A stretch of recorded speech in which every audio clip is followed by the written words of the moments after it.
Good morning, folks. It's Catherine here. About 11 o'clock in the morning. It's Thursday the 14th of November 2019.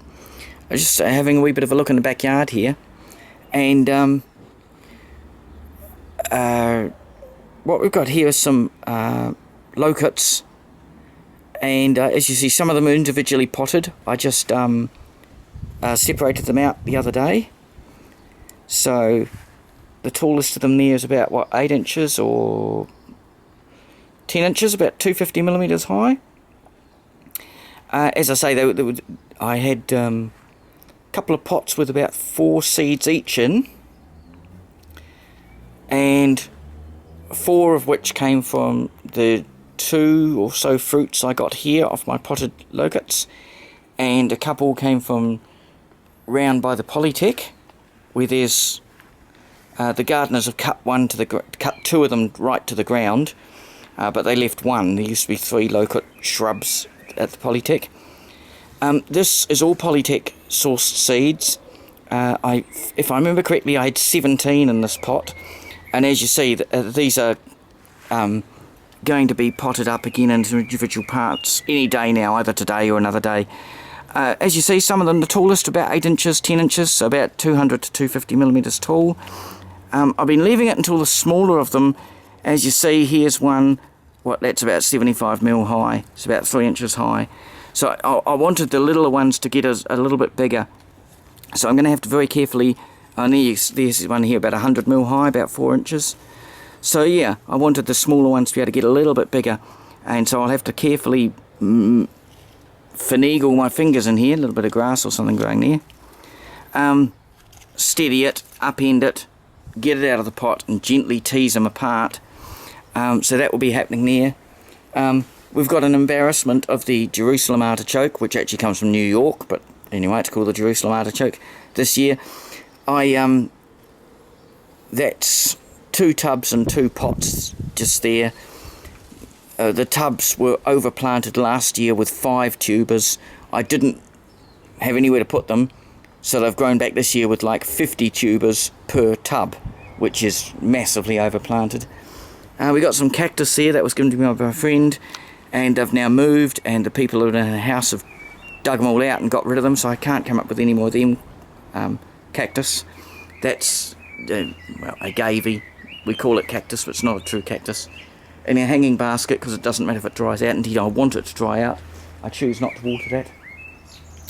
And as we just turn around to the south slowly, yeah, we've had a bit of rain lately, but I've been keeping the water up, trying to get the maximum growth out of these trees and plants during this, few months of the year that we get a good growing season.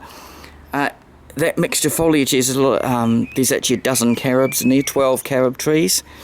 So the smallest, the biggest ones are now taller than me, just over. I mean, only a single sort of spindly stem. Yeah, they need to be growing out in the open and get the wind on them to be one big robust stem. And the smaller ones are in a little pot there, about a foot high, about 300 mil, the smallest of them. So yeah, they're very rare at this part of Canterbury. There's some growing up North Canterbury somewhere. I don't know, I haven't seen them. I just heard someone saying about them.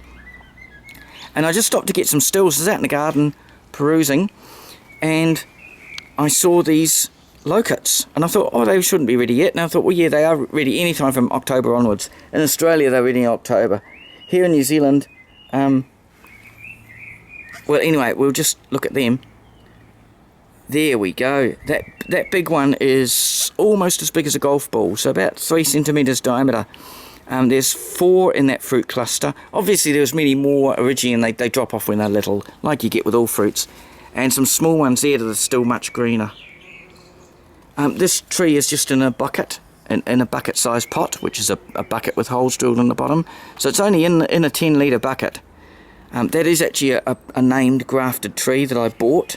That's a Kusunoki, and if anyone's in Canterbury or whatever, all of the fruits I've ever got came from a Kusunoki. Because one died and I bought another one. I've got a Moji and it's never fruited, and the seed grown ones haven't fruited.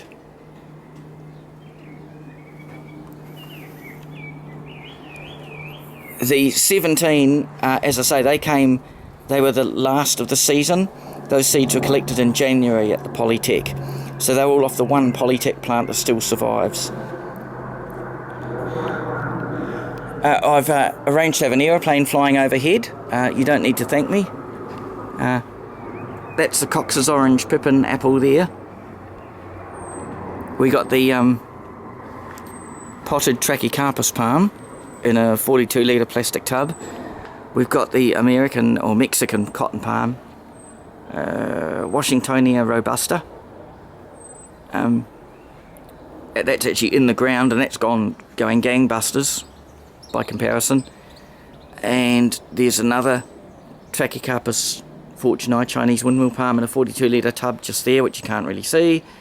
And the Flinder's range wattle, Acacia iteaphylla, which I have to keep pruning and pruning. It's in a biggish pot. It's in the biggest pot I can put it in, but wattles don't normally like pruning, but it's my one good example that gives me lots and lots of seeds every year. So, and I have all of my iteaphyllas came from some seed that was imported in the early 2000s. At the time when you could show it to customs and they would inspect it and pass it back to you. And so I don't have, that's genuine Australian seed. So that one is one of the handful I've got that comes from genuine Australian seed.